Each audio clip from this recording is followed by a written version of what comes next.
Thank you for visiting PowerfulInterviews.com, your number one resource for life-changing information you won't find anywhere else. There will be more powerful audio interviews added each week. Check out our blog for updates. Good afternoon, everyone. This is Arthur Robinson Jr. I'm the creator of PowerfulInterviews.com, and today I have another special interview for each and every one of you. Today I have a wonderful person on the call, and he's a great friend of mine. His name is Meir Ezra. And for those that don't know Meir, let me explain to each and every one of you about this incredible, powerful man.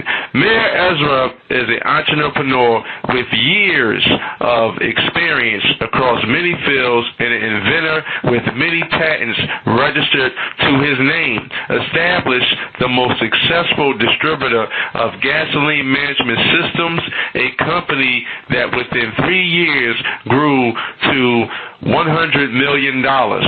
Creator of Time Maker leadership software, the most advanced management software on the market, combining every aspect needing in running a powerful company efficiently and effectively. This is a patent-pending software, a revolutionary business communication and task management software that includes a very unique ORP, organizational resource planning. This alone can revolutionize your business, guaranteed.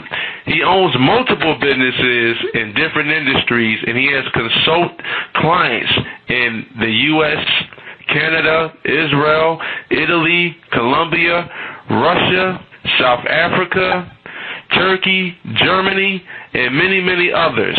Among this other technology products, a very innovative and successful cell phone blocker, a payment by cell phone technology, software solutions for the hotel industry, and many more. And that is an awesome, impressive resume. Without further ado, I'd like to welcome the one, the only, the powerful Meir Ezra to the show. Hey, hi Arthur, how are you? Well, I'm doing great. It's getting better each and every single day. How you doing? I'm doing wonderfully. I just came back from Calgary. I had a very good event there and helped a lot of people. And I'm very, very happy to be on your show. Well, I'm very honored to have you. You're definitely a blessing to me and to many others all over the world. To everyone listening on this call, I highly recommend go and get your pen and your pad right now. My friend Meir Ezra is going to break down layman's terms about how you can build a 7 to 8 figure business, and we're definitely going to talk about his powerful company, Time Maker leadership software. Now, what I would like to know, Meir, and can you explain to the listeners in layman's terms, who is the powerful Meir Ezra? How long you been in your powerful industry, and what is your expertise? Well, let me start with a little bit of background. I'm Israeli. When I was 18, I went to the Israeli army. I became a diver in the submarine unit. It's a very, very unique special unit there. Then I went to the Far East for a year. I was traveling, and then I arrived to South Africa, and I started my first company. And when I started my first company, I realized that that there is a problem. Most companies fail. And I was trying to figure out, well, why do they fail? Why companies fail, and why people don't do what they're supposed to do? And where do I find good people? And everyone told me it's all about people. And I realized after a few years that the truth is that there's no such pool of good people. The only way to get success, you need to get your people and yourself and learn and study day in and day out, every day. So for 25 years, I'm studying every day, 2.5 hours a day at least. Wow. And that's really the secret of success, because if you think, you'll see that in order to bring about to control anything, you need knowledge.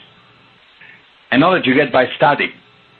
And once you have control, you see that control equals income. So in order to have income, you need knowledge. When you have a problem with income, When you don't have enough money, it's because you don't control the area that brings the money and because you don't have knowledge. So once I started to understand that, I started to, of course, concentrate in learning and training my people, and the success was easy. I'm very excited that you are educating my listeners all over the world about how to build a phenomenal business. Can you explain to the listeners in your own powerful way, Meir, how can the listeners really start taking action and focusing on starting working on their business versus working in their business? Yeah. So the first thing is, as I said, is gaining knowledge. So if I ask everyone what is knowledge, you will see that you will have a little bit of problem defining what does it mean. You'll have all kind of viewpoint, but what is knowledge? Think about it. What is knowledge? Well, before you know what is knowledge, you cannot gain knowledge. And actually, knowledge is only the sum of words that you understand. So if you take all the words that you understand, it will tell you what is your knowledge. Why? How does it work? And why I'm talking about knowledge is because you need to understand before you will win. Before you will be successful, you need to understand. If you are not successful, you are lacking knowledge. That's all. There's no other stories. The only reason you are not successful is not because you are not in the right business. It's not because you don't... It's nothing. It's only because you don't know something. So how do you know? No one taught us how to know. Well, let's look. If I'm communicating to you an idea, if I want to explain to you an idea, you'll see that an idea is communicated by a number of sentences. So if you understood all the sentences, assuming that the sentences make sense, yes? So if you understood all the sentences, you will understand the idea. There's no question about it. It's 100%. You understood all the sentences, you'll understand the idea. If you do not understand an idea, it means that you did not understand one or more sentence. Well, good. So all you need to do in order to understand any idea in the world is just to understand the sentences. And there is no idea that is too complex. So what is sentences composed of? Sentences are composed of words and symbols. So if you did not understand an idea, you will see that at the end of the day, the reason you did not understand an idea is because you skip a word or symbol you did not fully understand. So when you hit a word that you do not fully understand, it is a guarantee that thereafter you will not understand fully the sentence, and thereafter the idea, and then you will not be successful in life. Meir, is it a difference between common knowledge and specialized knowledge? No, it's the same thing.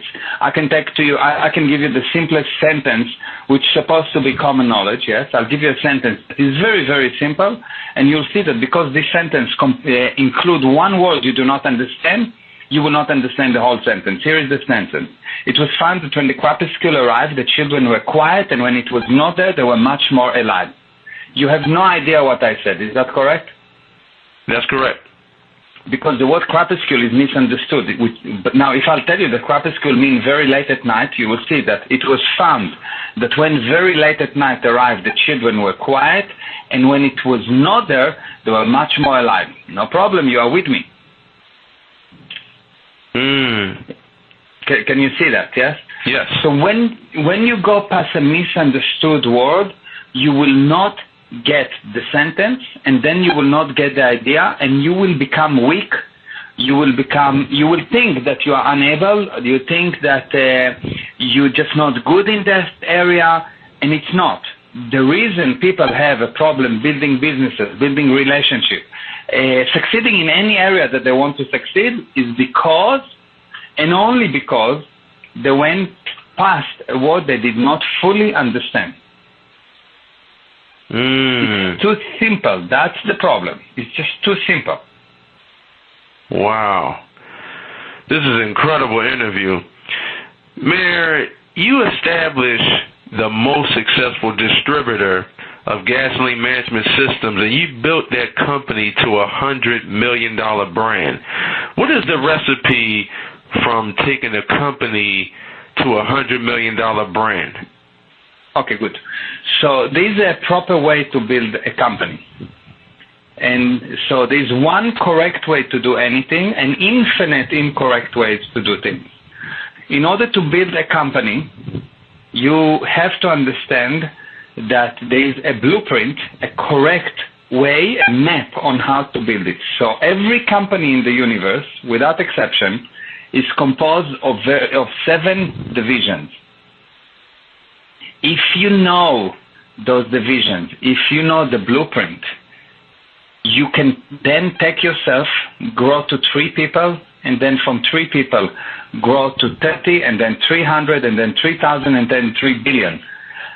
But you need a map. And what people missing when they go and build a company is they're missing the map. And because of that, once they start to build the company, they never grow. They never grow. They're so busy in the noise that they themselves create. They're so busy handling things that have nothing to do with success, but look to them very, very important. And because of that, you need a map. And this map is something that we have and we teach. And we basically, this is what I'm doing in the seminars that I'm doing. We have something that's called the perfect business model.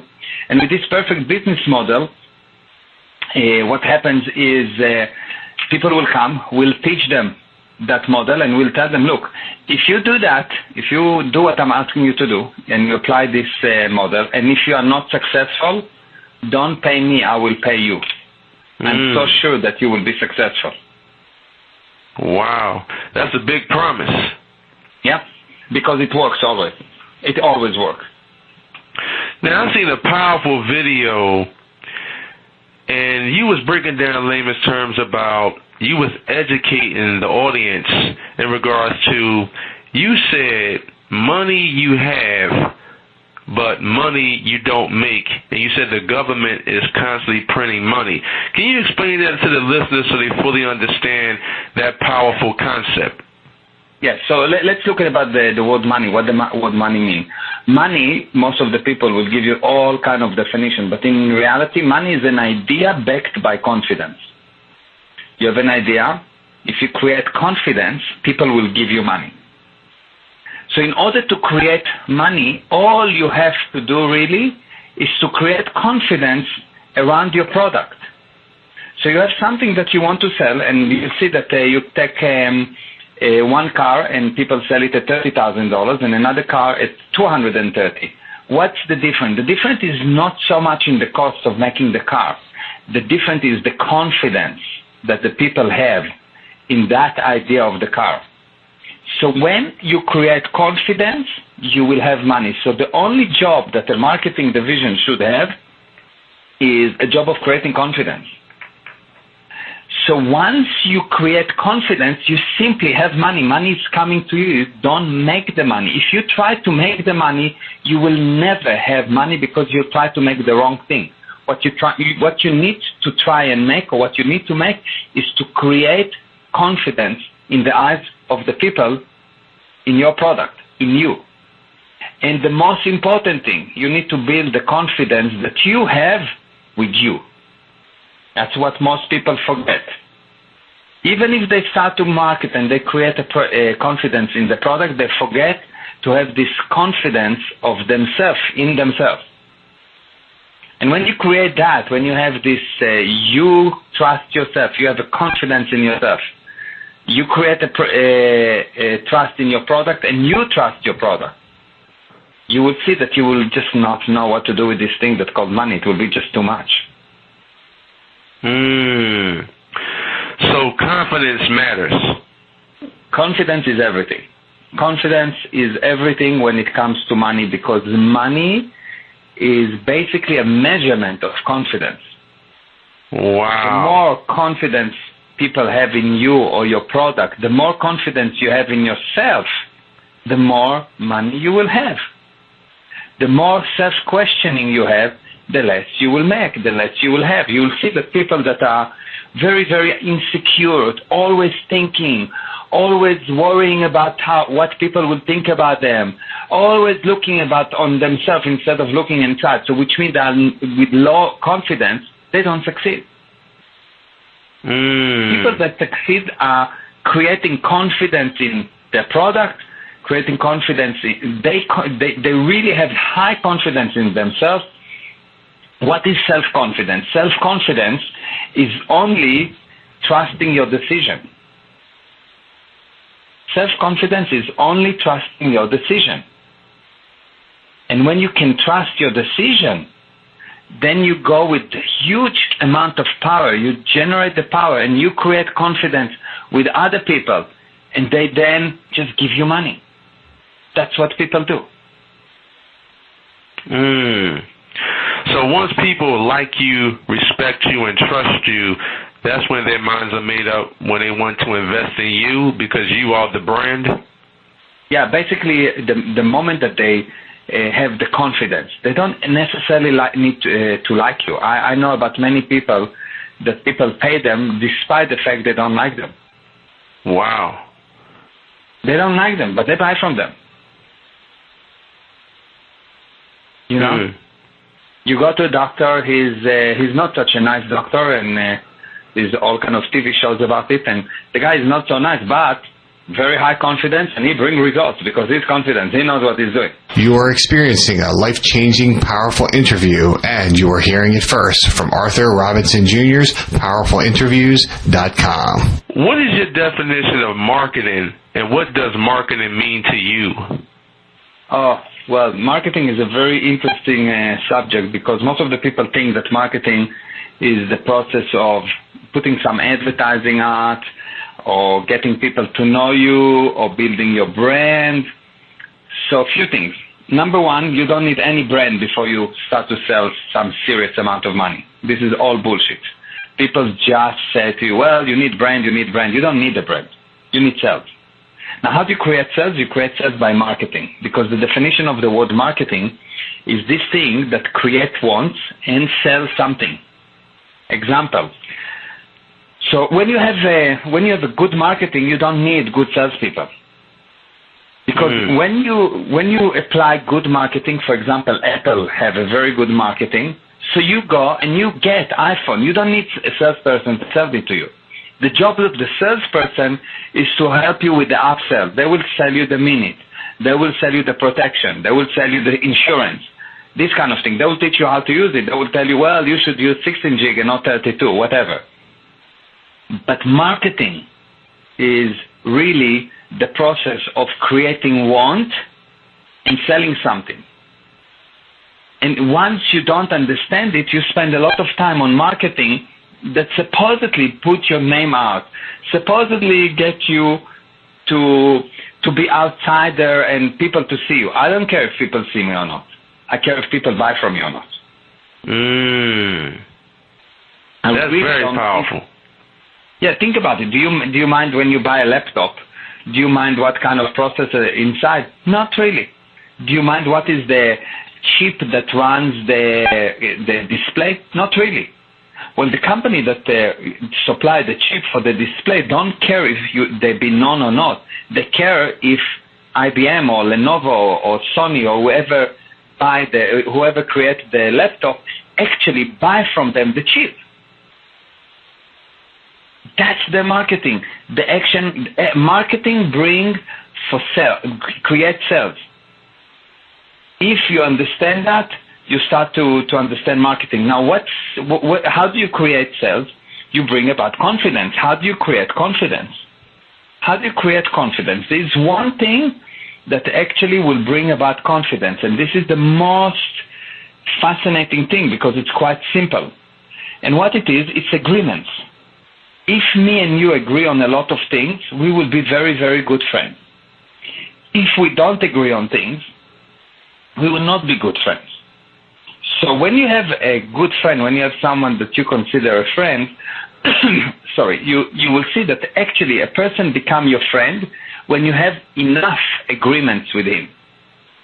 You agree with him on enough issues, then he's your friend, and then you have very, very high liking to the person. You like him.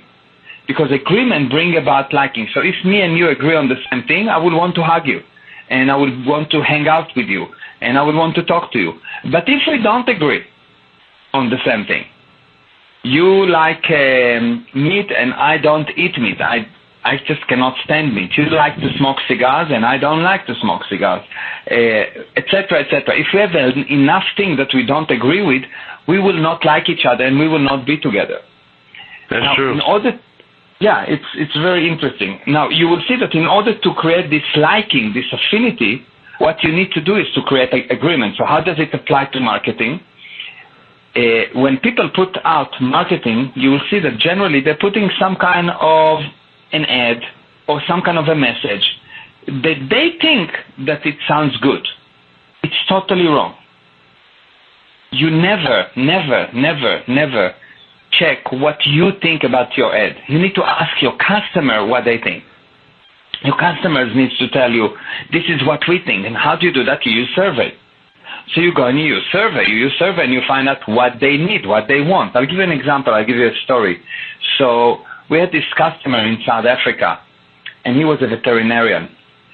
And, he came up from a rich family, and he wanted to be very successful. So he put this wonderful, beautiful practice, but people did not come. So he started to put marketing out, and he put ads in the paper, and he put radio advertising, and nothing worked. So he called a marketing company, and the marketing company said, most of the ladies that come here with the dogs, most of the people that come are ladies. Why don't we put within the practice a small area for manicure, pedicure, so when they come in, they're waiting for the dogs, we'll give them a free manicure and pedicure, and that will draw them in. He thought it's a good idea. So he put it in, but nothing happened. Sales did not go up.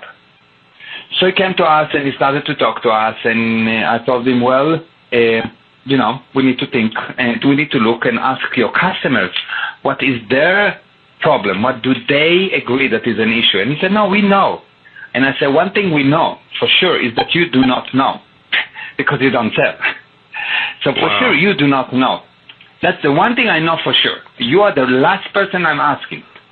So he said, so what are we doing? I said, well, let's do a survey. So we went up and did a survey, and we found something very, very interesting. That his customers, his potential clients, had only two problems in mind. And the two problems were nothing that he was thinking about. They had a problem with fleas and ticks. That's the problem. That was the main problem. And they were pissed about it. They were really angry about it because it really annoyed them. Well, I put down a very, very small ad, like really small ad, and I wrote, fleas, fleas, fleas, fleas. And ticks too. We killed them all. Call 1-800-I-KILL-FLEAS. This guy became the biggest in South Africa, in the Northern Cape actually. The biggest, overnight. Wow. Why? Because that was the reality of the customer. So he immediately had an agreement. He immediately liked this place. This place is going to handle my problem. I created a confidence that the problem that I have with the fleas and the ticks is going to be solved. The problem was not how nice, the problem was not the quality of the veterinarian, the problem was not if I wash the dog nicely or not, the problem is not how much money, the problem is not how much time they had to wait, nothing, not all of those things that they thought that is the problem. The problem was fleas and ticks. Now they came in and they bought something, the service of fleas and ticks. Now once they came in, now the salesmen go into action and upsell them. So there is a specific technology on how to do proper survey. How do you find these few words that actually get the person to act? And by the way, when a marketing company come to me and tell me, hey, Meir, what do you think about this new website? I said to them, I think that you're fired. Why? Because they should come to me and tell me what my customer thinks about this new website, not what I think. I'm not a customer. I have too much of what I want to sell. I'm not going to buy. I'm a seller. So I'm the wrong person to ask. They need to come to me and tell me, well, this is what your customers think, and that's why we think that you should put this website on.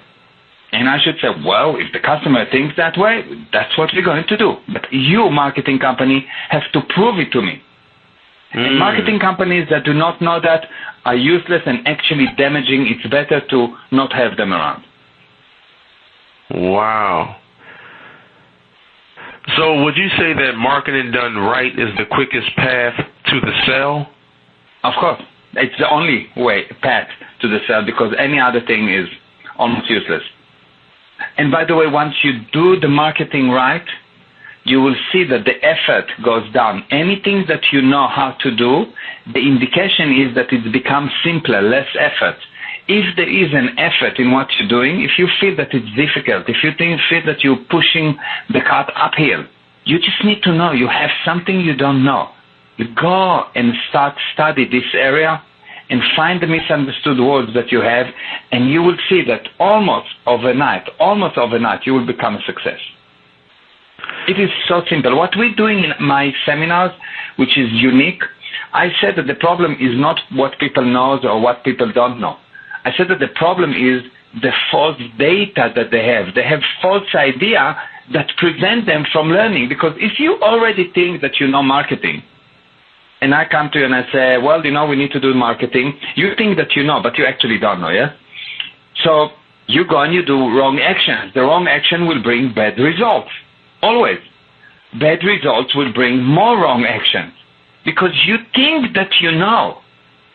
Now, if you will have that as a stable datum in your life, if you will have, this is a red light, if I did not succeed in an area, I am doing something wrong. It's never someone else. It's never the environment. It's never anything else.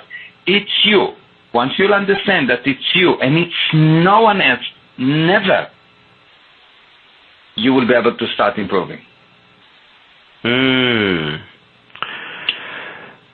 Meir, I appreciate you coming on my show today and breaking down these powerful strategies that the listeners can implement. Now, you speak all over the world, and you are a powerful speaker. And I seen another powerful video, and you was breaking down layman's terms, and you was talking direct into the camera. You was talking about purpose is the fuel for the spirit. What exactly does that mean? Well, okay, good. So let's look at the word purpose. What purpose means? You see that people have a lot of confusion. They think that goal, purpose, mission, target is all one thing. But it's not. It's totally different. Many years ago, when I was in the army, in the Israeli army, one of the first things they did, they threw us in a forest. And they took a small unit of trained people, and they put us in this huge forest, and it was very dark, and they told us to walk to the mountain. Now, we couldn't see the mountain, and we started to walk, and we walked, and after about 4 or 5 hours, we realized that we're walking in circles. We didn't go anywhere. So it was quite fascinating because you have a lot of very able people, very trained soldiers that cannot go from point A to point B because point B has not been defined. There is no real point where you want to arrive to. The moment that they gave us an indication of where the mountain is, they put some kind of a beacon that we could see. It took us nothing. It was no effort, and we could get to that mountain. It was very simple. Now, this thing got me to think, and very quickly I started to think, I started to learn, and I've learned about an idea that's called the cycle of action. What is a cycle of action? A cycle of action is start, change, and stop. The show started, something changed, and it will stop. A person born, he grows, and he dies. So there is a cycle of action. Start, change, stop. Start, change, stop. That's a cycle of action. And you'll see that many people can start, many people can change, many people can stop, but very few can start, change, and stop. And I started to look at that, and very quickly I learned that parallel to start, change, and stop, you have be, do, and have. You have a beingness. For example, you are a manager, let's say. You have a doingness. You manage the people, and what you have is a successful company. Now, the difference between a robot and a person is that a robot just do all the time. He does things without understanding. A person wants to achieve something, he then figures out what he needs to do, and then he becomes. So I'll give it to you again. You first have to define what you want to achieve, then you will know what to do, and then you'll become. But if I tell you what to do all the time, I'm turning you into a robot. Now, most of the people, most of the time, never define this, what they want to achieve. And because they never define what they want to achieve, they act like robots. Day in and day out, they simply do things. And the more they do, the more they have to do, the less they achieve. And unbeknown to them, they become robots. So what you need to do, the first thing a person needs to do is to define his mountain. What exactly he wants to achieve, what exactly he wants to have. Then he needs to find out what he needs to do, and then he will become. And if you don't sit down and write it down in that order, what you will have a situation where you will be a business owner, let's say, and you'll do a lot of things, but you will never achieve anything. Because you did not define where you want to be in the future. What is this thing that you want to have at the future? What is the end result? Once you define your end result, it will be very obvious what needs to be done. And once you know what needs to be done and you do it, you will become. And this is quite fascinating, because this is how you plan. You plan from what I want to have, then what I want to do, and then what I'm going to become. And this thing, you start to look at that and you see that, for example, let's take Microsoft. Microsoft wanted to be the biggest software company in the world. Well, the purpose, what they had to do is they needed to put a PC in every house. That was their purpose. That's the doingness. And the havingness, what they will have, the end result will be that people purchase from them the operating system, the software. So you see, it's really interesting that the purpose was a PC in every house, with the result of that people purchased the systems. And so they became the biggest company, the biggest software company in the whole world. Very interesting. So the beingness is actually the goal, the doingness is actually the purpose, and the havingness, or the end result, is what is the product, what is the thing that you have at the end. Wow. You mentioned the power of the cycle of action. So would you say that communication equals wealth? I would say that communication equals wealth, and the reason people don't have wealth is quite interesting in the fact that they don't communicate properly. But why people don't communicate? There's only one reason why people don't communicate, and it will be probably quite difficult for most people to accept at the beginning, but it is correct. People are basically good. People are basically good. I can prove that, because when you do something bad, you hide it. You don't go out and say, hey, I just stole $50. You hide it. And then when you do something bad, you also kill yourself. You really find out immediately. When you did something bad, you know it's bad, and you kill yourself. You don't feel good about it. You feel really bad about it immediately, automatically. Now, if people were basically bad, every time that they would do something bad, they would go, yes, we achieved our purpose. But not. When they do something bad, they say, oh, no, I hate it. So I know for sure that people are basically good. Now, because people are basically good, when they find that they commit a sin, when they find that they do something bad, they don't want to communicate. They want to hide it. Now, every time they're hiding it, they block the communication.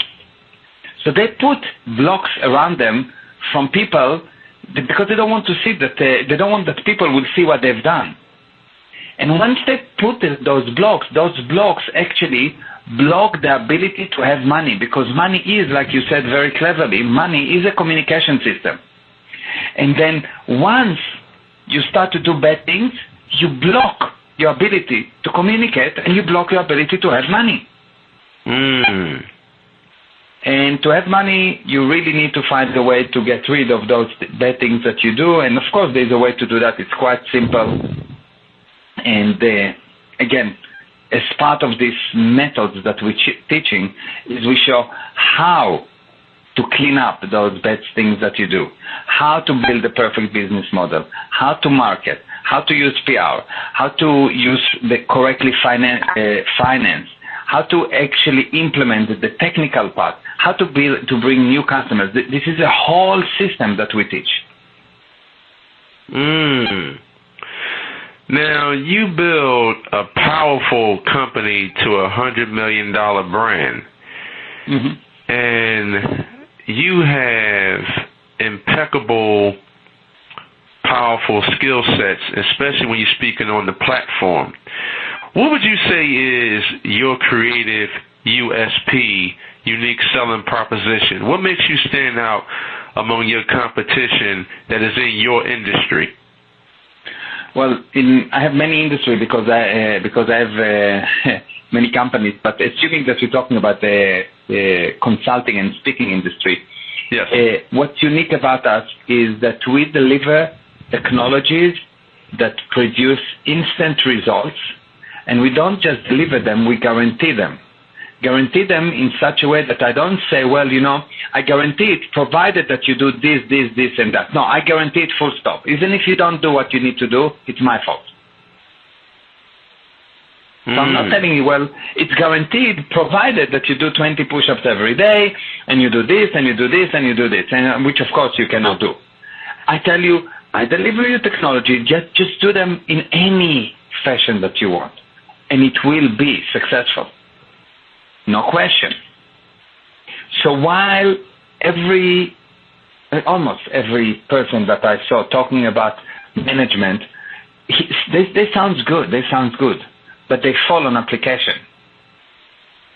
The application is what's so strong in our side. When you implement what I'm telling you to implement, the results are overnight. I'll give you an example. I went to a company, the flooring company, this wonderful lady, her name is Carmen, wonderful, unbelievable lady, very powerful lady, but her sales went down. She had some kind of coaching, and this coaching actually did not help her because factually, the sales went down almost half. I went to see her, and in one day, I doubled her sales. And since then, her statistic was going up. And I'm talking about now 6 months. So if you do the correct actions, the results will always be immediate, and you don't need to use explanation or excuses. You see, I'm saying that once I need to explain something, I already admit that I'm wrong. Because when I do something right, I don't need to explain it. It's right. I don't explain to you right now why I'm talking with you, because it's right. But if I will do something not correct, not right, I will immediately have the tendency or the urge to start to explain it. So the moment that the person needs to start explaining why something went wrong or why it's not wrong, he is admitting that he's not responsible. He is admitting that he doesn't know. He is admitting that he's not in control. You are experiencing a life-changing, powerful interview, and you are hearing it first from Arthur Robinson Jr.'s PowerfulInterviews.com. Now, I know that some people, comfort zones can actually be their failure zones. How can people actually get out of their comfort zone so their comfort zone won't be their failure zone when they are in the process of taking their business to the next level, making 7 or 8 figures? So first of all, define what you want to achieve. Define the target. Define, this is where I'm going to be. Define it very clearly. Second thing that I would suggest to people to do, people speaks about stress, and they think that stress is some kind of a chemical reaction. I don't think that stress is a chemical reaction, and I'll explain to you what I think stress is, and I'll explain to you why people don't act and how they can fix it. So when a person is born, he's born with a certain amount of ability to run processes in his head, in his mind. And like a computer, you have a certain number of processes that you can run at the same time. Now, in a computer, when you open more and more and more programs, the computer will become slower and slower and slower, and eventually will crash. For a person, every time you start a cycle of action and you do not close the cycle of action, you become slower and slower and slower, and you become basically less and less able, more and more under pressure, and you will not want to do anything. So what do you do in order to solve it? Very simple. You make a list of all the open cycles that you have. Everything under the sun, moon, and earth. You just make a list of everything that's open in your life. And you make that list, and you write it down, and you write it down, and you write it down. You make a list of all the open cycles. And once you listed all the open cycles, the next thing you do, you sit down and you take the first one, whatever the first one is, and you handle only this one. You close that one, whatever it takes. It takes you a day, it takes you 10 days, it takes you a week. You close this one cycle. And once you close this one cycle, you close the next one and the next one and the next one. And very quickly you'll see that you feel very good. An example, you have a lot of work to do. You have millions of emails in your inbox. You are very, very, very busy. And one weekend you decided, you go to the office at Sunday morning and no one bothers you and you have no cell phone and nothing, and you start to handle your emails and you handle and you handle and you handle and you handle, and by lunchtime you feel great. Why do you feel great all of a sudden? What changed? What changed is you close cycle of action, you got more computing power in your mind, and so you are more powerful. So you're more confident in your ability to handle things. So what holds your ability, what holds you from moving, why you don't have energy, why you are under stress? Only reason, too many open cycles. Make a list of these open cycles, start to close them, and all of a sudden you'll have renewed energy, you will have renewed purpose, and you will have the power to start and define what is the target that you want to achieve, and then go ahead and achieve them. So would you say that money is simply energy? Money is actually a communication system, and it is representing some kind of an energy. It is in itself not an energy, not more than a piece of paper is an energy. So once you have money, what actually allow you to create energy is what effect you're creating by the use of the money. Because the money itself is really nothing. You know why money, how money is being created? It's actually quite interesting to know how money is being created. So actually it started with the goldsmith. The goldsmith is the guy that deals with gold. He's doing all kind of things with gold. And in old days, people used to come to the goldsmith, and he was dealing with gold. And because he was dealing with gold, he had all kind of safes, and he could keep gold safely. And people had gold, and they wanted to keep the gold safely, and they started to give him the gold, and the goldsmith gave the people notes.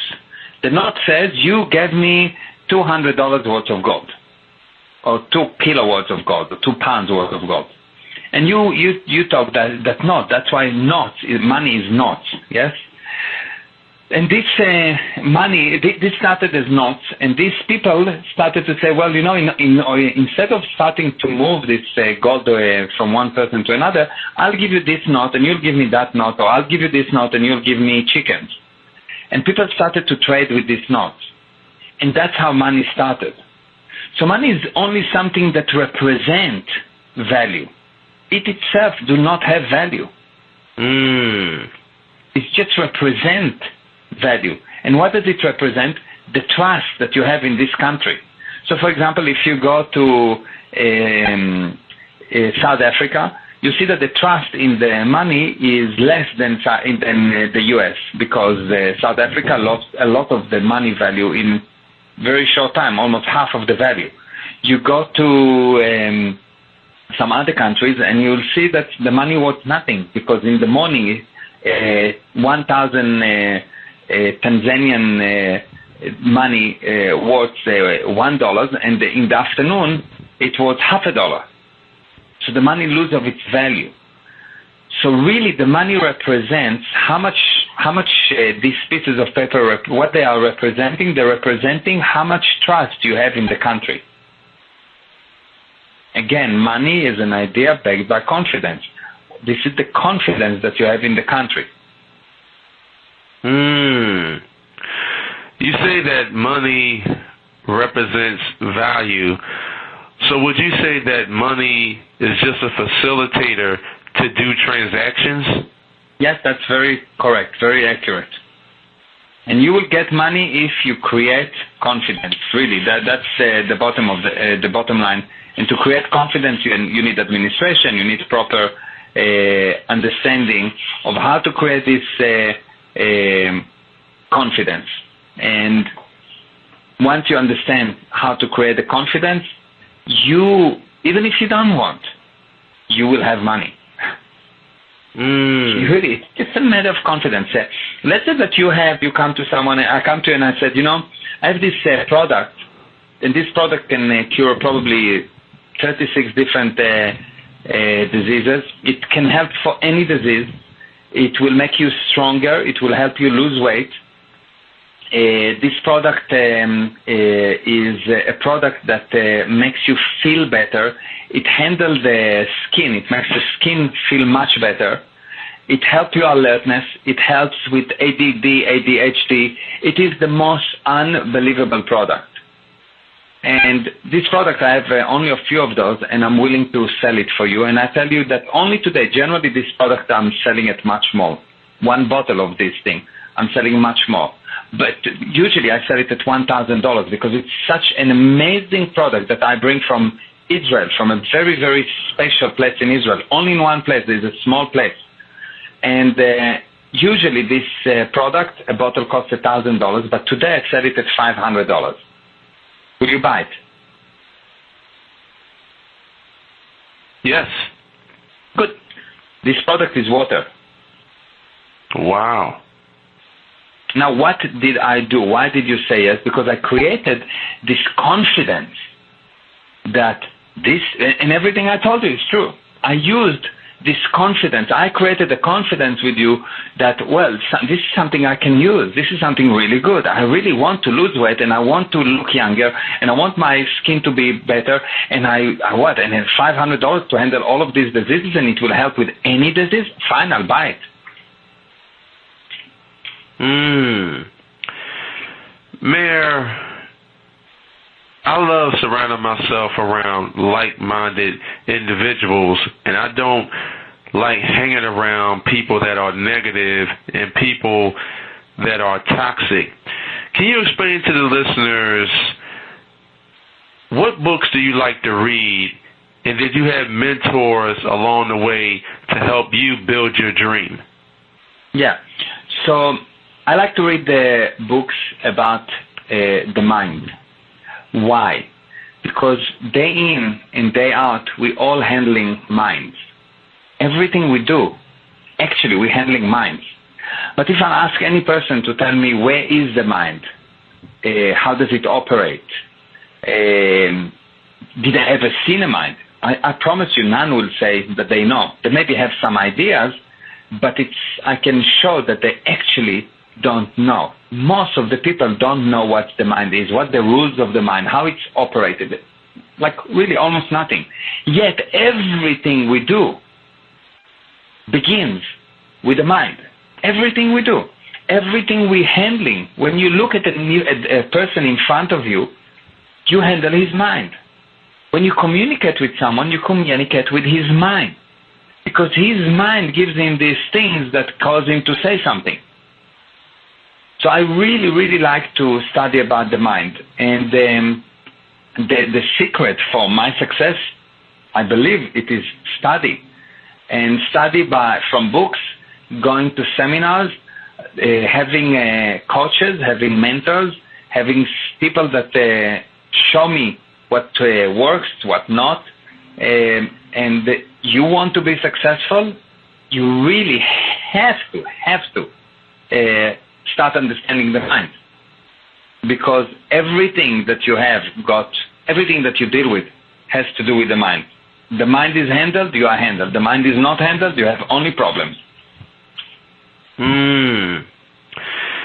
Now I've seen another powerful video, Meir, and you were actually breaking down layman's terms. You was talking about why business owners and entrepreneurs need a strong organization. Can you explain that business model on why business owners and entrepreneurs need a strong organization? Yeah. So let's say, what is the purpose of organization? The purpose of organization is to produce a product.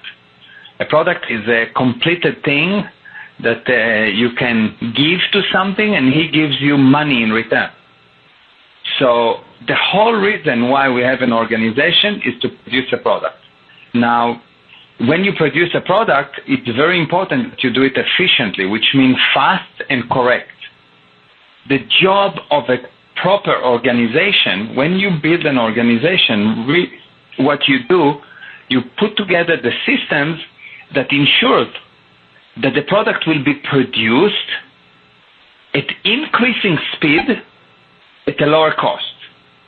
Now, if you know how to build it, you will create a machine. And this machine will allow you to create this proper product. Now, every organization in the world have 7 areas. The first area is the executives. They think, they make the plans.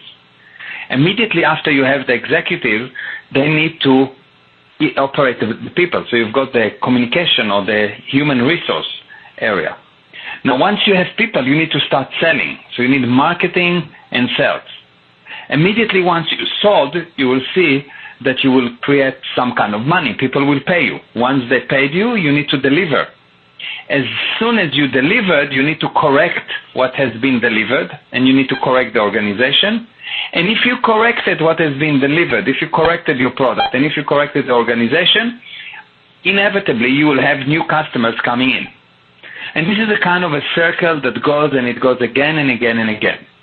Now, what's interesting about this organizing chart, that it's not only organizing, but it's also debugging. Let's look. Let's say that you have a problem with not having enough new customers.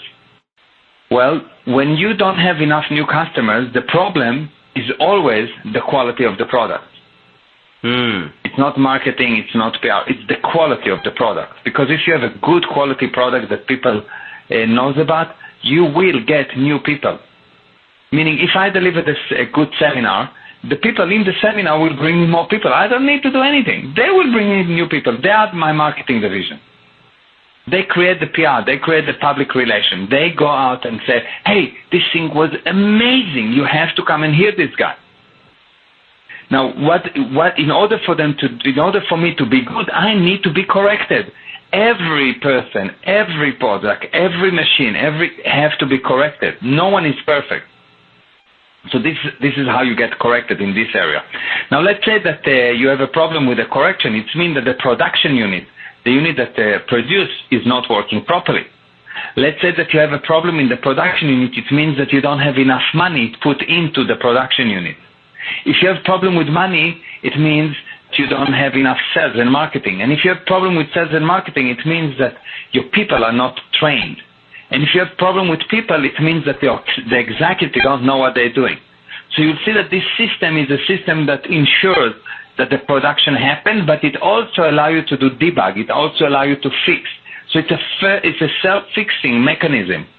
This is a really brilliant system to improve, and that's why we're calling it the perfect business model. Because with this business model, you just cannot fail. You cannot fail. You need to be a genius to fail. So real systems win and people fail? Real systems help management to make people into a productive people.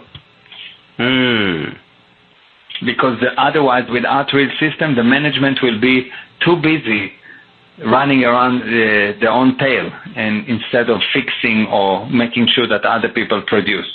You see, in most companies, 70 to 80% of the activities of every day is just noise. It's useless noise.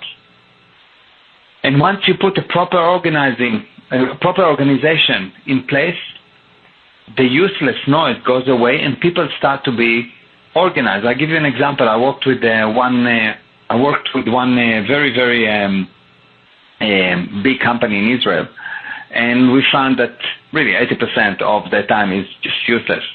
They don't produce anything. The people will get to the end of the day, and you'll ask them, and they will say, I don't know, I was so busy I did nothing.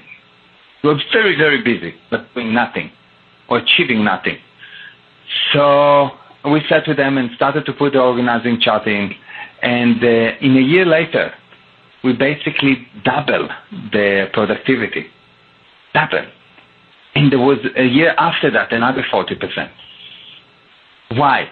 Because once you put system in place, once you have an organizing chart in place, once you have the system in place, the executives can actually manage. And once they start to manage, the result shows up. The products get produced in a high speed at low cost, and then you can sell it, and people pay for it, and people are happy, and they bring more people in, and the organization grows. And because there is a proper system in place, the organization can grow, and it's just growing and growing and growing. But in any other system, you'll see that people start and they get stuck at the level of this organization. So if a guy is disorganized to a level of 10 people, he will never go above 10 people. You are experiencing a life-changing, powerful interview, and you are hearing it first from Arthur Robinson Jr.'s PowerfulInterviews.com. Meir, you are revealing underground information to my listeners, and I really appreciate that, and you're really giving them a blueprint for them to model. Mm-hmm. What do most billionaires and millionaires do that unfortunately unsuccessful people just don't do? Oh, probably they have an easier life because it's much easier to be rich than to be poor.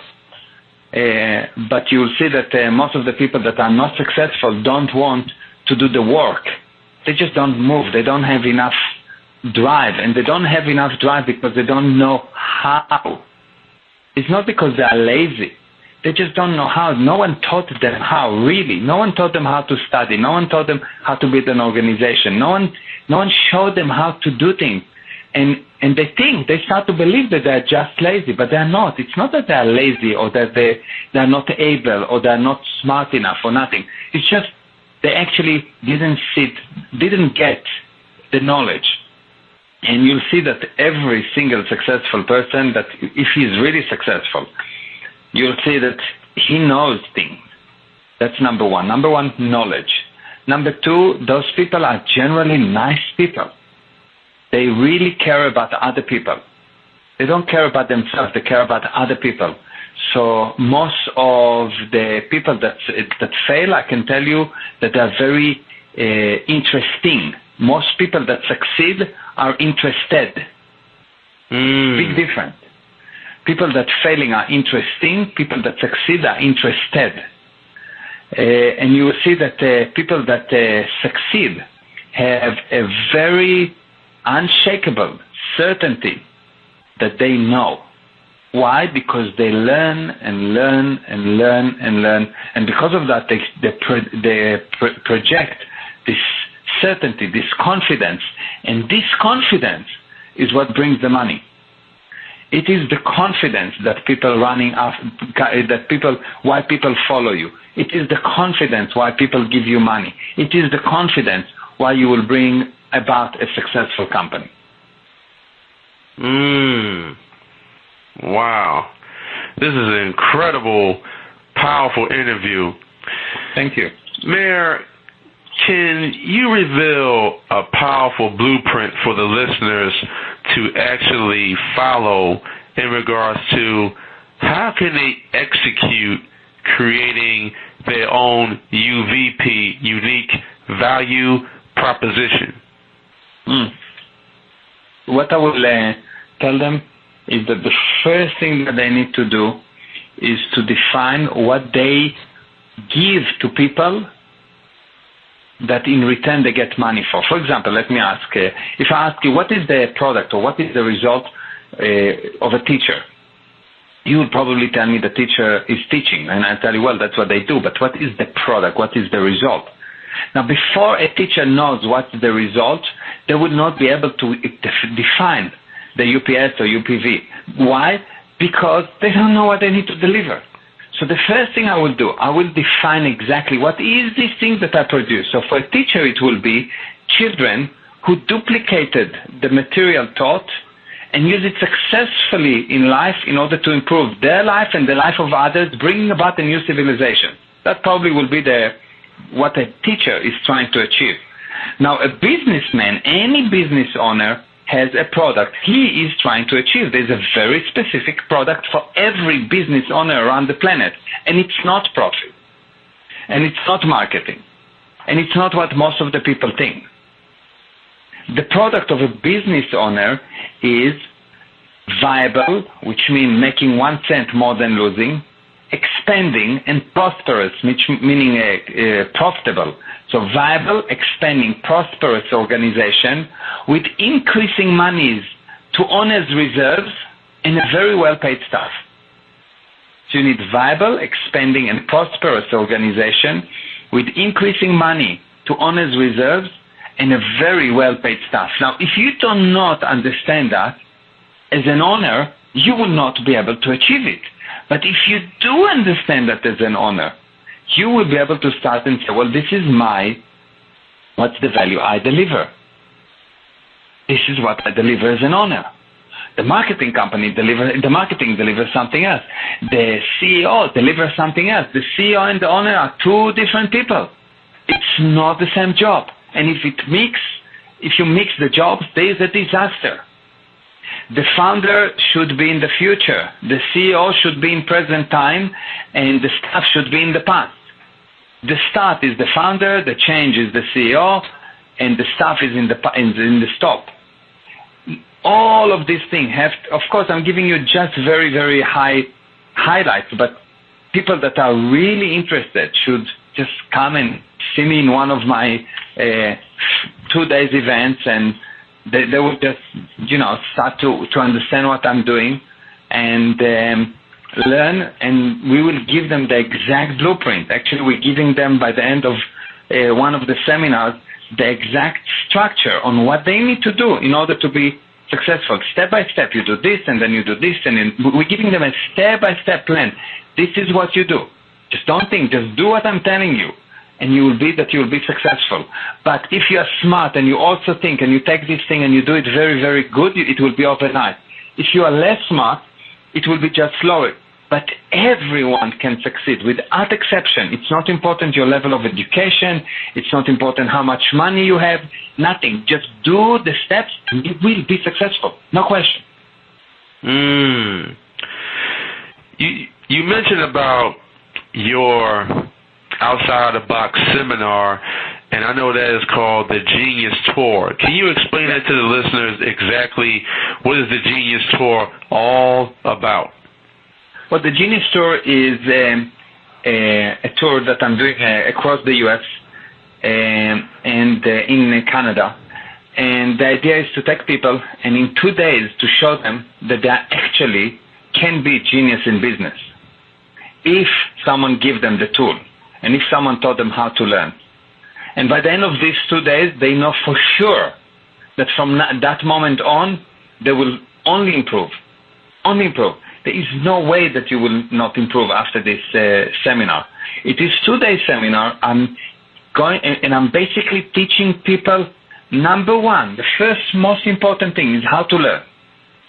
Number two is what is the key principle in order to establish a business or to grow a business or to take a business from wherever it is to the next level. And I have people that are just one person in a business, and I'm showing them how to move to 3. I have in those seminars people that are 3 people, and I show them how to move to 30. And I have major corporations that coming to see me, and it's an unbelievable seminar because it strips all the false data that you have in regards to business, and it's quite it's not easy. Don't think that it's a seminar that you sit down and smoke cigars. No, it's quite difficult. You start to look and you say, wow, I didn't know that, and I thought that it's like that. And you really need to handle and to deal with yourself and with your inner beliefs, because all of a sudden you see that what you thought that is right is actually not right. And then you start to succeed. Wow.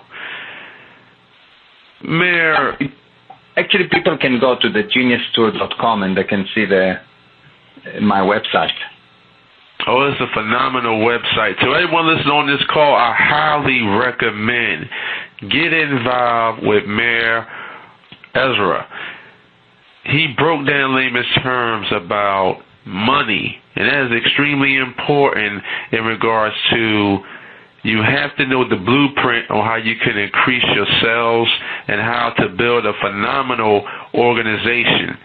Meir is giving you a blueprint, step-by-step blueprint for you to excel and for you and your organization to do extremely well. Meir, can you explain to the listeners, what do you like to do for fun? What I like to do for fun. So first of all, I love kite surfing. I do a lot of kite surfing. I like. I really love this sport. I like the gym. I go a lot to the gym. I like riding very, very fast motorcycles. But I more than anything else, I like my wife and my kids. I'm married for 26 years. I have 3 kids. Wow. And I met my wife at the army, Israeli army. So you know how old I am now. You look young. Thank you. I was 18 when I met her, and she stayed young and beautiful, and I somehow became just more wise, probably. Wow. She's amazing. She's really amazing. I love my wife unconditionally. Marriage is a beautiful blessing.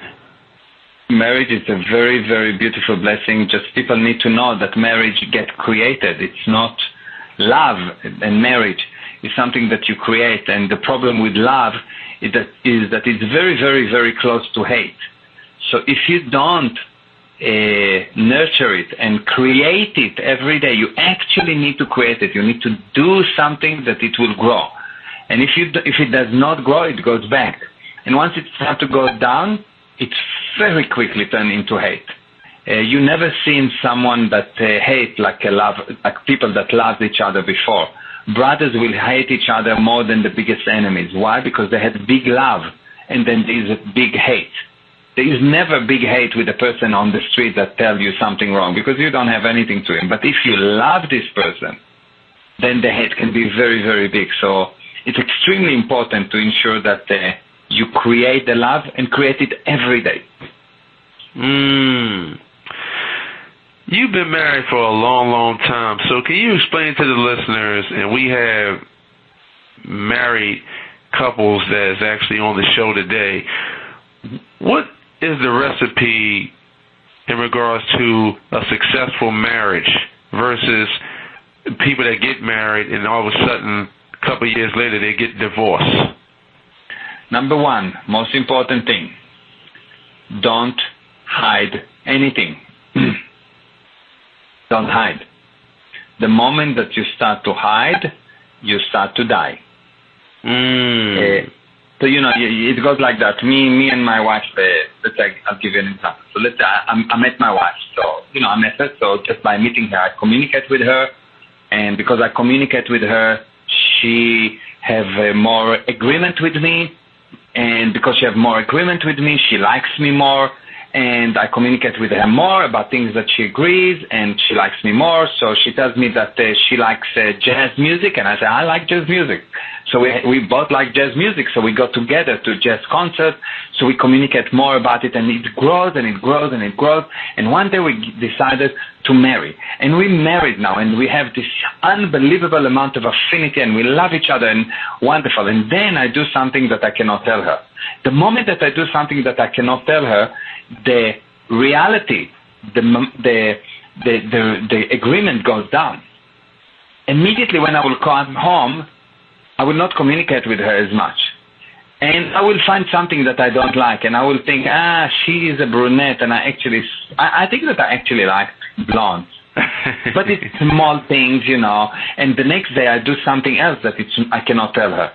So when I come home, I don't like the way that she talks to me. So we don't talk anymore, we fight. And the next day I do something else that is not right. So the affinity drops really low, and I don't want to talk to her. And it goes down and down and down and down, and in the end, the affinity is so low that I have to leave her. And it's quite interesting that there's a connection between the level of agreement, how much is been hidden or how much is known, to the level of love, to the level of communication. There's a direct communication between these three factors. And these three factors are totally connected. If one is going up, the other two going up. If one is going down, the other two going down. So you've got this connection between the love or affinity or liking of people to the reality, to how much we agree, to communication. And the moment that these things start to drop, that's it. So what I will say that the recipe is actually not hiding stuff. Don't do something that you cannot tell your wife. And if you did something that you cannot tell your wife, go and tell her. It's better to be blushed for 7 minutes than to hold your breath the rest of your life. Wow. That's incredible. So honesty is the only policy. That's exactly. Now, Meir, I wrote down some powerful words, and you can actually respond to them in your own powerful way. 5 being the highest and 1 being the lowest. Are you ready? Yeah. Accountability. 3. Marketing. 5. Communication. 10. Value. 5. Family. 10. Love. 5. Perseverance. 10. Accomplishments. 3. Building great relationships. 5. Wealth. 3. Health. 3. Money. 2. Fun. 5. Trust. 5. That was good. That was very, very good. I appreciate that, Meir. Yeah, thank you. Yeah, it was nice question. Yeah. Meir, throughout your powerful career, did you ever join mastermind groups? Because I see a lot of like-minded individuals where they have mastermind groups that's 25,000, 100,000 or more. Mm-hmm. Can you explain to the listeners the power of relationships, and should they really get involved with mastermind groups to excel? Yeah, mastermind groups are very good and very powerful. And if they're done properly, they are exceptionally good. But let me tell you what's the problem with any group. Let's say you have a group of 10 people. Person number 1 is a genius. Person number 2 less, 3 less, 4 less, etc. And person number 10 is a moron. Now, when a group get together, if the group need to agree, and the most genius person says something, the second person would say, wow, that's great. The third person would say, well, okay. The fourth person would think that's quite stupid. And the rest of the people will not even understand what it is, and they will think that it's stupid. So in order to agree in a group, you will see that a group agree only on the lowest common denominator. They never come up with a smart idea. Only individuals come up with ideas. Groups just help the individuals. So you'll see that there's not a group that invented one thing. Everything has been invented by one person, and the person had a group that supports him that is very, very important. So the problem with masterminds is that you fall into the common denominator, the lowest common denominator. Why masterminds are good is because it's good to hear different viewpoints. But at the end, if a mastermind is run properly, each person has to come up with his own ideas, not a group idea. Because a group is very, very, very easy to take a group to go to war. But try to get a group to make peace. Impossible. Because groups agree only on a middle ground, which means the very, very clever and the very, very stupid are not heard, which is not good. Wow. Meir, you have direct focus and direct vision. What would you say to the listeners that are listening on this show today? How can they really get clear on powerful focus? Because I always say, if you have no focus, you have no purpose. Mm-hmm. How can they really start focusing and harnessing their skill sets within their business?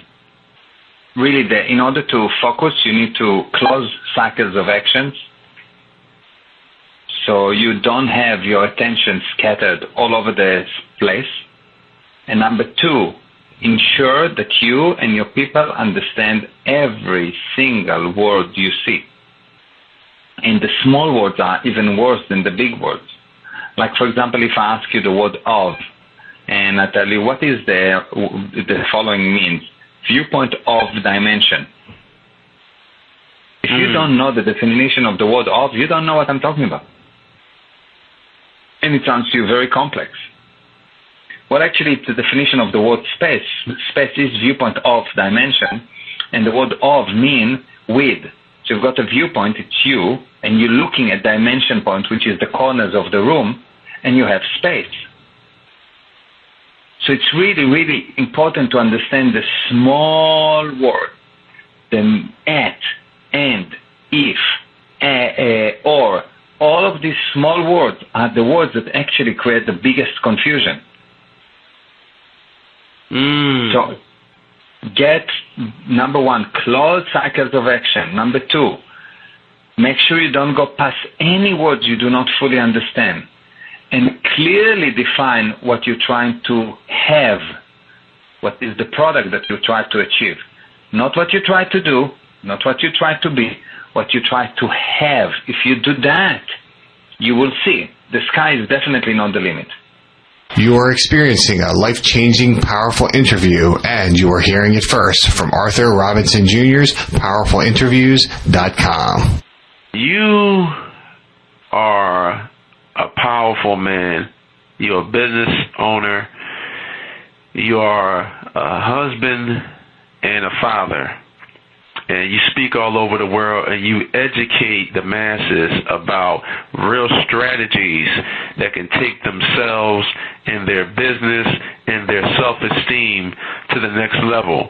Now, I know that successful people, they leverage their assets. It can come in the form of wealth, it can come in the form of knowledge, or it can come in the form of their connections. Can you explain to the listeners the power of connections, and should they really start to connect and start to learn from millionaires and billionaires and people like yourself that can really take themselves and their business to the next level? Yeah, I think that you are very correct and very accurate by saying that it's very, very important to connect. The smallest number in this universe is 2.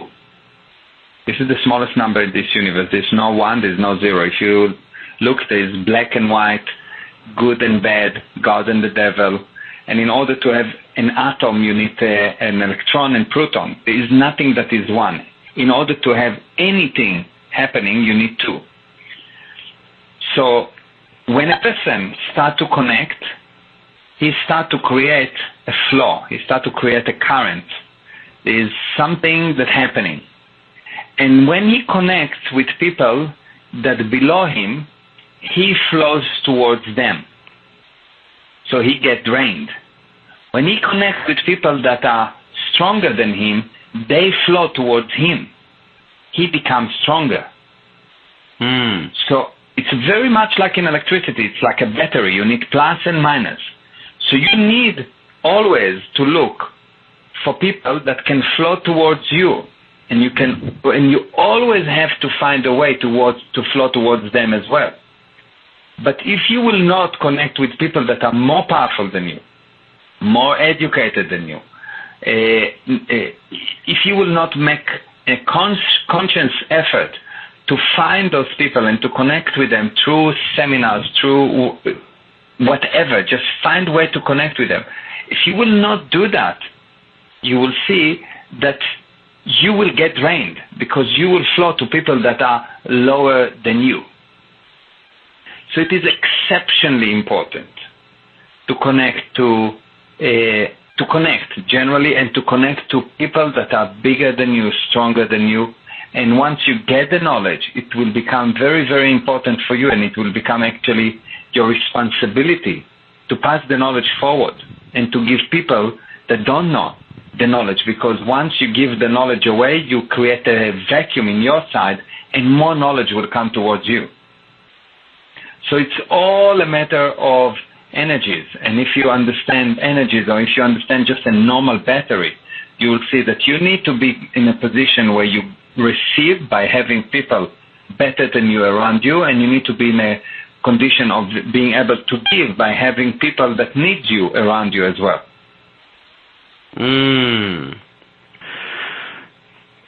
Now, you are actually revealing inside information that the people can actually follow and really take action on, and you really giving them simple action steps to take every day of their lives. Now, there's a lot of successful people all over the world, and unfortunately, it's unsuccessful people all over the world. And like you said, it's about the mindset that they are developing. And I know the strongest asset that each and everyone has is their brain. And the brain is a powerful instrument. You read books about the power of the mind and how the mind operates and how the mind develops. Why do people that own businesses, some of them just think so negative, and they become negative because they're looking at the negative news, and every time I turn on the news, you see rape, pillage, plunder, recession, depression. You're getting dumped with negativity. But what people should be putting into their mental garden is positivity, information from people who are doing well, information from people who are successful, information from people who are not dwelling on tragedy, but more on success.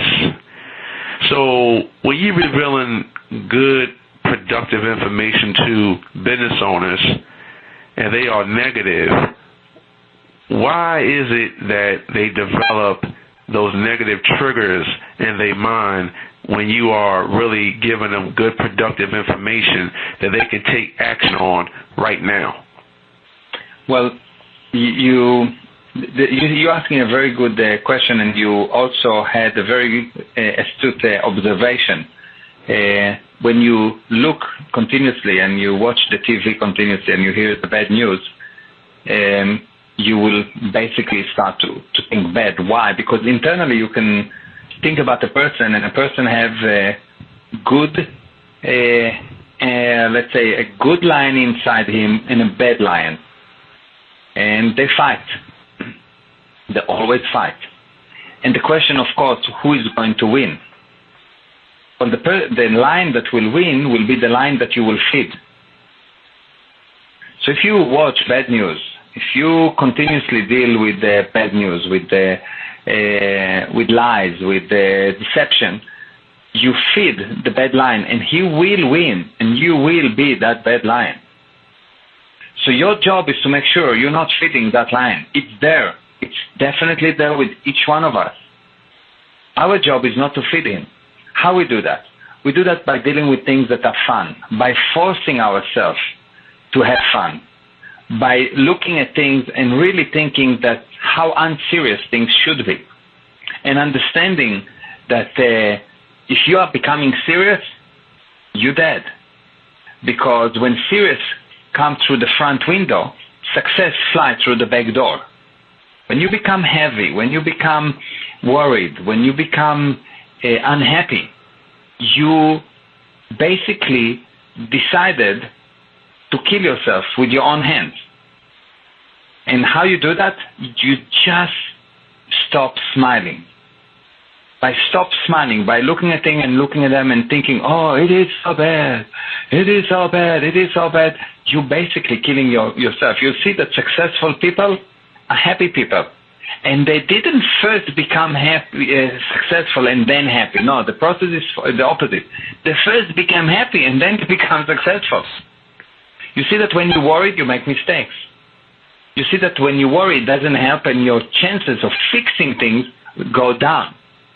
You see that people that are worried or not happy are very slow. They're very heavy. They think they do things not because they're fun. They do things because that if they don't do them, they will be punished. You know, I have to wake up because I need to go to work, because if I will not go to work, I will not get paid. And if I will not get paid, then I will not have money to pay the mortgage. And if I will not get money to pay the mortgage, they will kick me out. And I don't want that, so I go to work. This is very miserable viewpoint. Your viewpoint needs to be a happy viewpoint. I go to work because I enjoy it. Why I enjoy it? Because that's what I create, because that's what I decided. Even if I'm a janitor, I decided to be the best janitor there is, and I will be super happy. And guess what? If you'll be the happiest janitor in the world, you will be very successful. Money will come to you. People will like you. Good things will happen to you. It is very, very interesting. Meir, can you break down layman's terms, how can the listeners get connected to powerful income-producing assets? And do the rich invest in 401ks? Because I say some people 401ks is basically a joke, and they turn it into one-on-one-ks. Yeah. Well, you know, if I will be someone that wanted to invest, I will really connect to people that actually have a track record of success. And it's not important success in what. Because once you're successful in one thing, you'll be successful in other thing. Because success is a viewpoint. It's a way of life. It's being happy all the time, despite whatever happens. So if I was any one of these people, I would really get and find someone that they feel that can help them and gain the knowledge. Don't trust the person to do the work for you. Don't trust the person even to tell you what to do. You need to look in your own eyes. So let's say I'm teaching you something. What I expect from you is to ignore the fact that I'm successful, to not know who I am. I'm expecting from you to look at the data, evaluate the data for yourself, and decide if it's true for you or not. And if it's true for you, implement it. And if it's not true for you, please ignore it. You really have to develop the ability to look and decide for yourself, not based on who said that, but based on what was said. And if you will be able to do that, you'll see that you are a giant amongst men. But you need to develop this ability to look for yourself. Don't go and look for a specific investment strategy or no. Go and learn the principles so you can decide for yourself. Not, oh, I'm the guru, I'm telling you what to do, and you're going to do that because I'm a guru. No. That's the lazy road, and it will always lead to a failure, or most of the time it will lead to a failure. The way to do it is like that.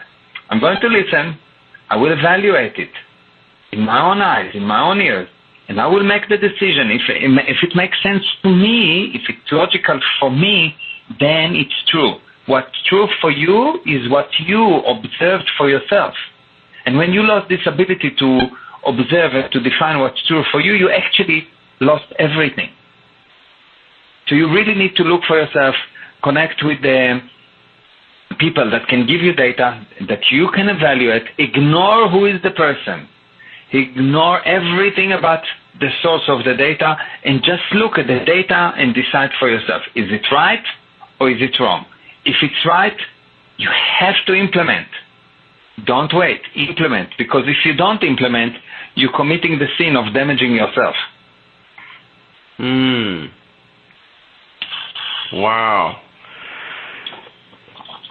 Meir, do you think he was put on this planet to educate the masses about the language of money and the cycle of value? I think that the value any person has, or the only value a person has, is in how much he can help. And myself, I decided to help in the area of business and personal development. And I believe that with what I'm doing, I'm actually going to change the business arena in the U.S. Because if I educate enough people about business, we can bring a new golden age of businesses to the American people. And this is what my purpose is. I really want to get people out of this depression, this worry, this, oh, we don't know what to do, the market is so bad. Because I think that with the proper knowledge, regardless of the condition of the market, people will be successful. You can make it in any market if you have the correct knowledge. And actually, from my own experience, the worse the market is, the better I'm doing. Really, because it's when the market is bad, most of the people are so depressed and so not productive that it's very, very, very easy to be successful. All you need to do is to just go and start, you know. And my viewpoint is, you have a difficult market, good, excellent, let's start and operate. But operate with the correct technology, with the correct data, and you will see that you will win. Very simple. You just need the correct data. Meir, can you break it down in your own intellect way? How can the listeners become massive value creators? Understanding your product. Once you understand the product, devise a way what you need to do in order to deliver the product. and you will impart so much value. And as a result, believe me, you will not be able to count the amount of money that comes to you. But define the product, define what you're trying to deliver, define what would this thing that other people need, that other people want. Once you define it, you will be able to supply it. Now, I know a couple of years ago, Google bought YouTube for $1.6 billion. So video is hot right now. Mm-hmm. Can you explain to the listeners, and they are entrepreneurs and business owners that are listening right now, how important it is for an entrepreneur or a business owner to use video, and should they use video to expand their brand? Yeah, the reason video is so important is because over the years, the level of comprehension of the written word has been dropping continuously. People cannot actually read. They read, but they don't really understand what they read. Wow. So, you check around, and there's enough study to show that people actually don't understand what they read. And because of that, videos become very handy, because video allow you to look at something and it becomes very real to you without too many words. And because you don't need as many words to explain what's going on, you reach much bigger people, much bigger number of people, and you create reality with them. Now, but the moment that you created this reality, what happens? They want it because there's more liking, there is more affinity. Affinity is defined as the ability to share the same space, you know. When you have your child and you love him very much, you have high affinity with him, you want to eat him. It's not enough that you just hug him. You really want to eat him. And you know, I take my son and I practically eat him. I bite him. I love him so much, you know. Yes. And then they grow and you're sorry that you didn't eat them, but that's a different story. But you really, affinity is the liking. So if you bring a very, very high level of agreement by videos, people will want it. Now, what's the problem is? The problem is that people create videos marketing without survey. So they create video that they like. They don't ask what the customer likes. If you will create a video based on what your customers like, not based on what you think that they like, but based on what they told you that they like. And one very important thing, you never know what they like before you ask them. Never. So you have to understand your market. You have to ask the market. Yes, you have to go and ask and get their answer, what they're saying, and then produce a video that provides them what they ask for. If you do that, video marketing is a powerful tool. If you don't do that, you'll see that 99% of all the videos in YouTube do not watch more than 200 times. 99% never been watched more than 200 times. Wow. Which means it's nothing. So while YouTube is an exceptionally powerful tool, you need the technology of marketing in order to properly promote, because otherwise people would just not watch the video. And if people do not watch the video, it's like a closed book. It does nothing to anyone. It just gets a lot of dust, and you need to clean it from time to time. This is an incredible outside-the-box interview. You are experiencing a life-changing, powerful interview, and you are hearing it first from Arthur Robinson Jr.'s PowerfulInterviews.com. Meir, how important it is for business owners, serialpreneurs, and entrepreneurs to raise capital for their business, and what is the blueprint in regards to raising capital? Okay. So raising capital is very important, especially when you go into development. You need to raise capital. But the problem once you raise capital is that the demand for creation of money goes down.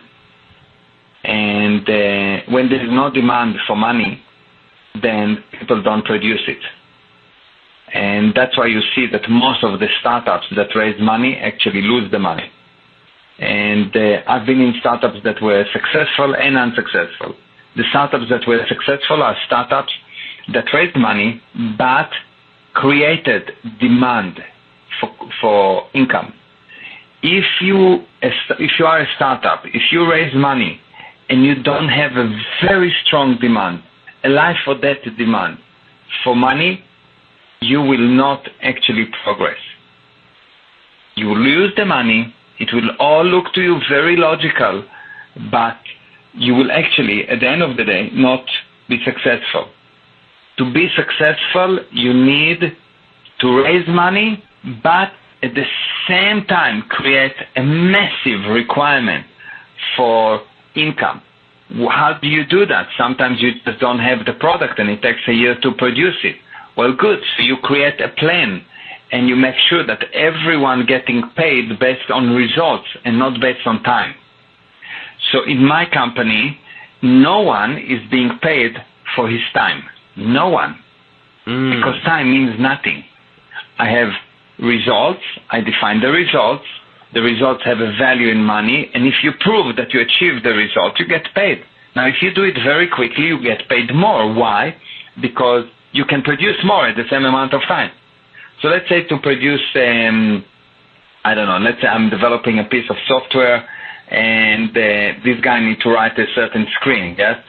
So one guy do it in 1 day and another guy do it 10 days. They both get paid the same, exactly the same. But the guy that did it in 1 day can do another 10 while this other guy did only 1.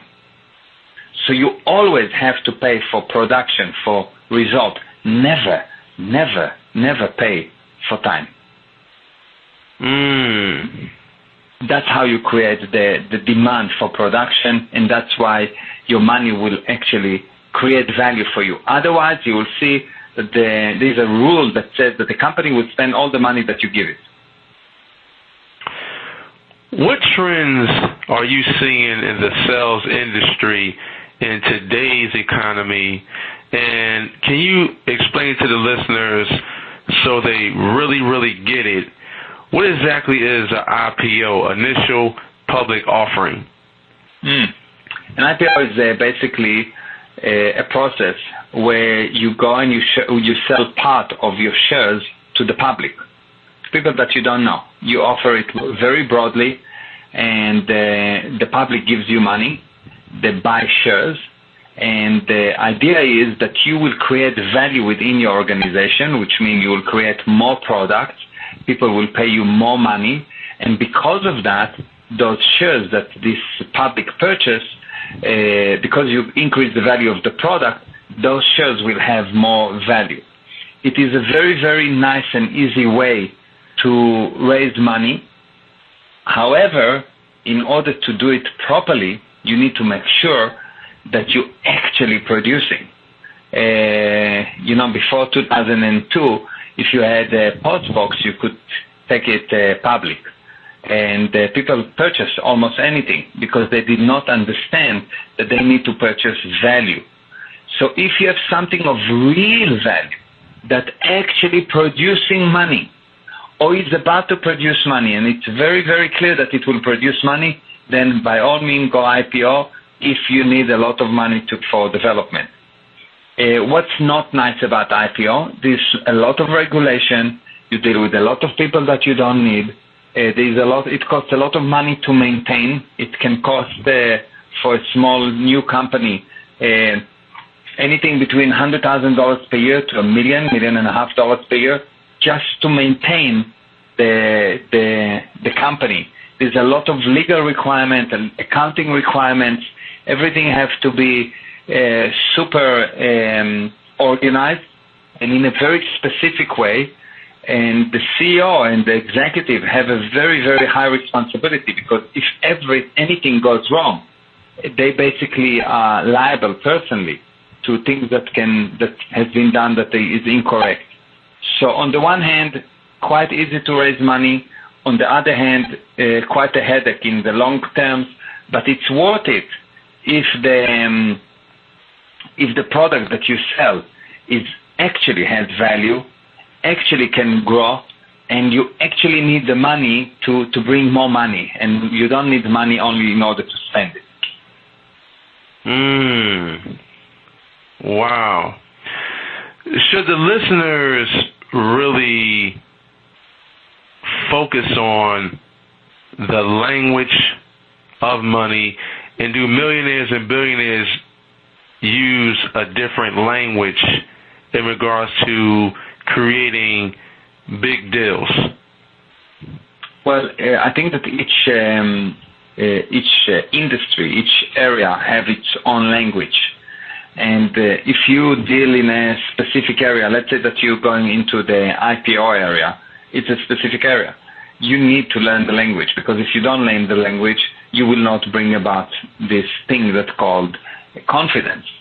So the reason why language is very important and why they should learn the language of the area that they are going to deal with is because this language brings about the confidence. This is what brings the confidence, yes? And the confidence brings the money, of course, and because money is an idea backed by confidence.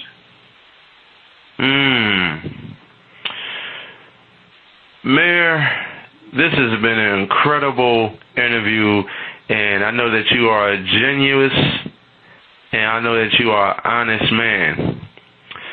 Thank you. Do you do any one-on-one coaching? Yeah, I do a lot of one-on-one coaching, for sure.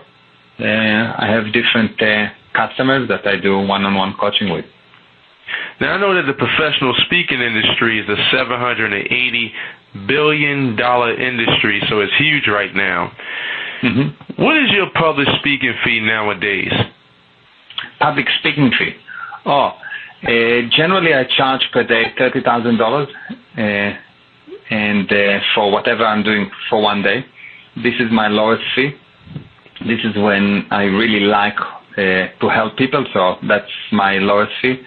But I do different. You know, it depends on what the value that I bring. Generally, what I do when I do consulting, I will go to the person and I will evaluate his business first, because I think that a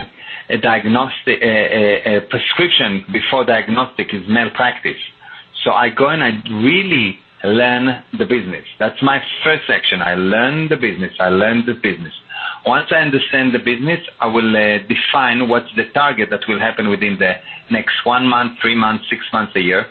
And then I will agree with the client on those targets, and I will undertake that we will achieve those targets. So what he pays, he does not pay for my time. He pays for the target.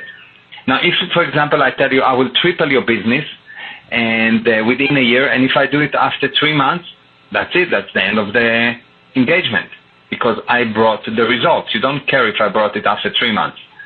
And that's how I work.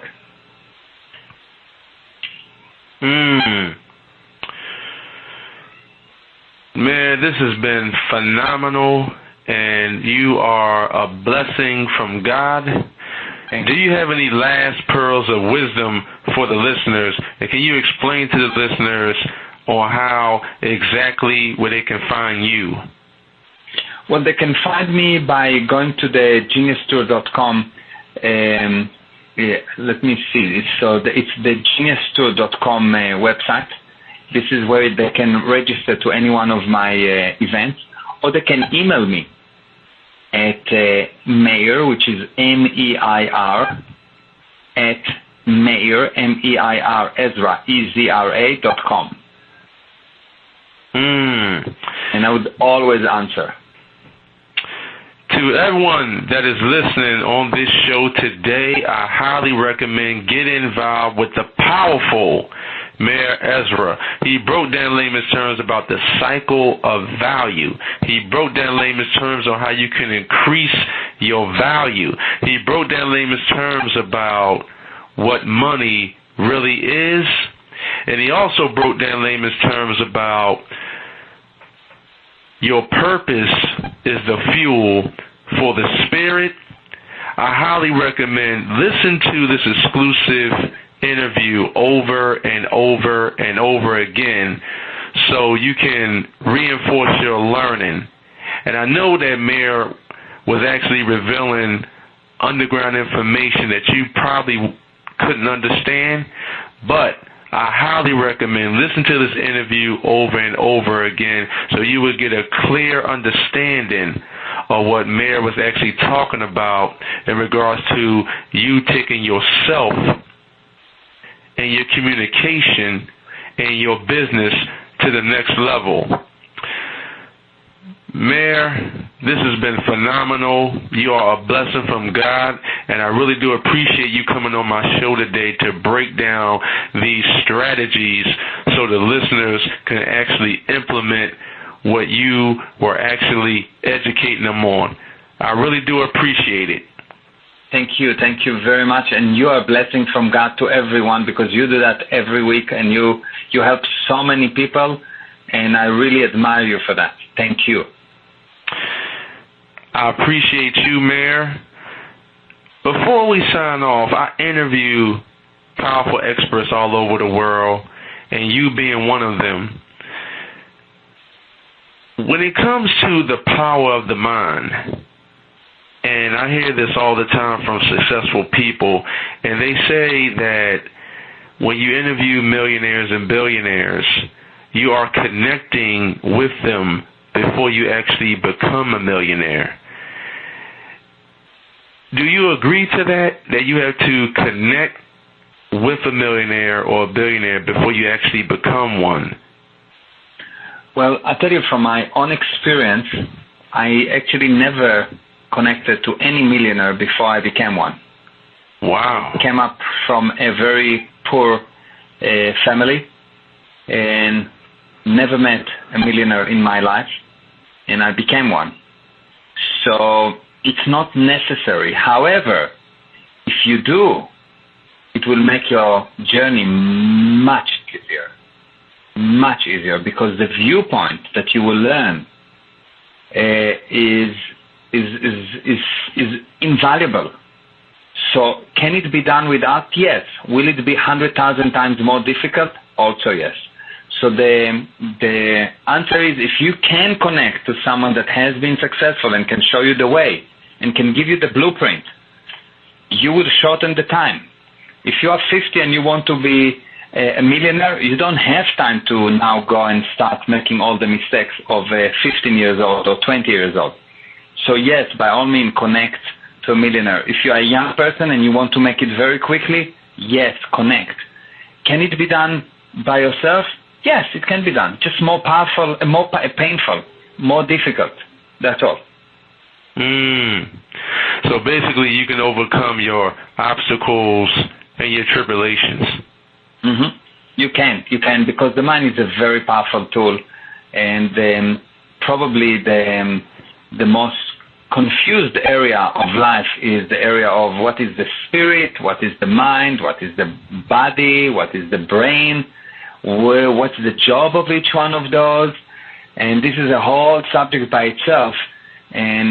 But I can tell you for sure that if you ask your listeners right now to write down the difference between the mind and the spirit and the brain, and they would think that more or less it's one of the same, and they will not be able to tell you where it is, what's the job of each one of them, or what is the rules by which it operates, what is the laws by which the mind operates or the spirit operates. They would be able to tell you many, many laws about the physical universe, but nothing about the mind, nothing about the spirit. And if the spirit is the boss, and if we're using the mind, and the mind is so powerful, how come we don't learn about the mind as the first thing? Because the mind or the spirit creates everything. So why we don't know much about it?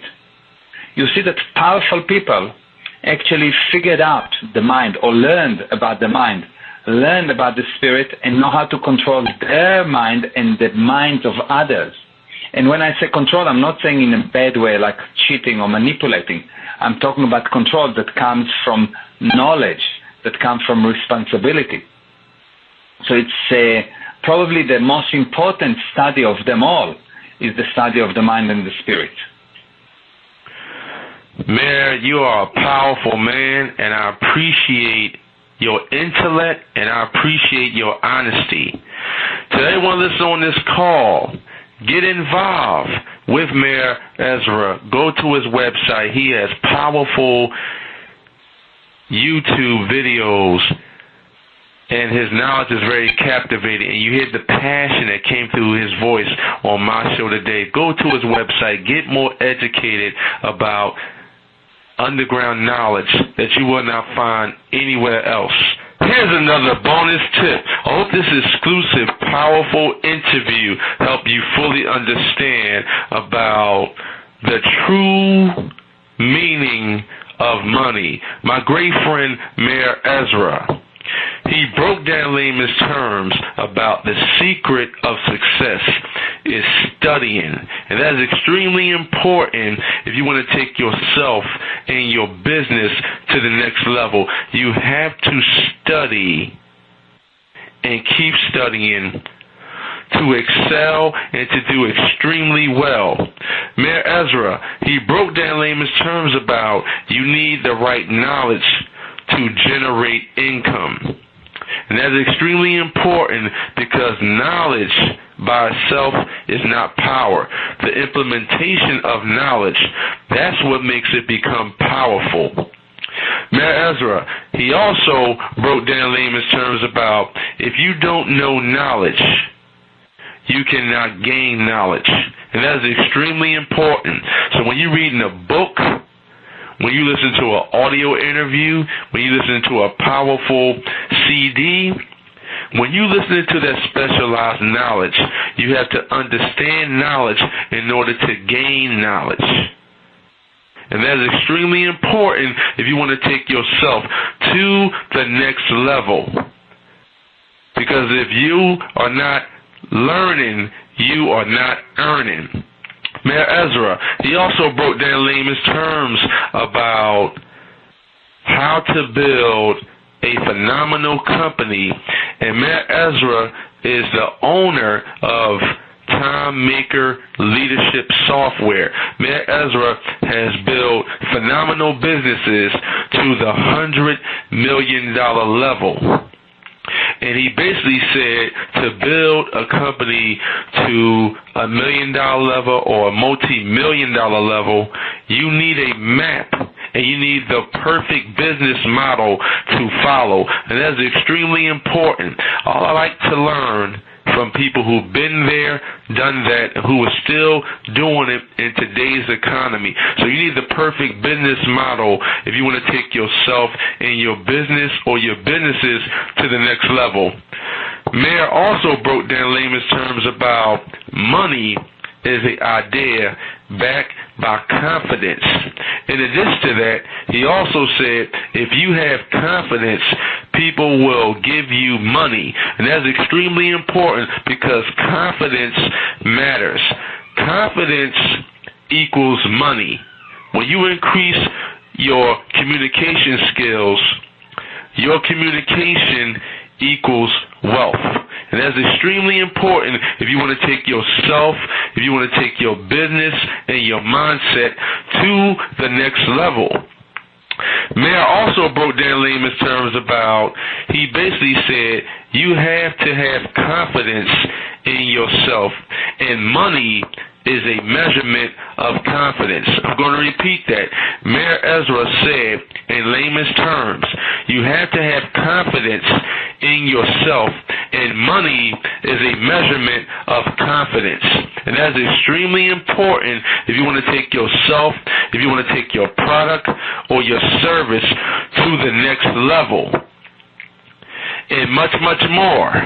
If you want to learn more about business, marketing, advertising, copywriting, investing in gold and silver, investing in real estate, or investing in IRAs, or how to live a healthier life, because prescription drugs and non-prescription drugs, they are the major causes of diseases, you can contact me directly at 215-490-2516. That's area code 215-490-2516. 490-2516. Once again, this is Arthur Robinson Jr., or you can email me at info@powerfulinterviews.com. That's info@powerfulinterviews.com.